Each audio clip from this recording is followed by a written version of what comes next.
和质感以及。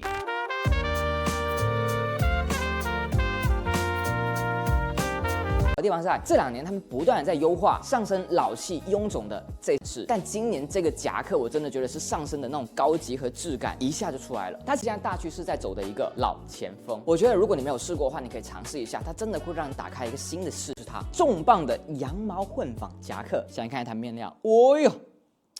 不得了啊，那种质感呢？这件衣服的古早氛围感，我觉得拿捏的非常好。不知道你们以前有没有买过？是一个羊毛的混纺，短绒仿羊毛的一个质感，其实会更好打理，穿着也会更加舒服。所以今天我会用最简单的方式，以及所有男生他都能穿的一个最好复刻的 Ivy 穿搭风格，灰色穿搭。首先这一条偏深灰色一点的条纹西裤，我跟大家分享过很多次了。这条裤子其实它既通勤，但一件就能解决你的生活费不够，买不了太多衣服，但是我想叠穿层次感，上早发时间感。好，要和大家介绍的就是这一件拼接工装夹克羽绒啊，蓝美蓝唔到啊！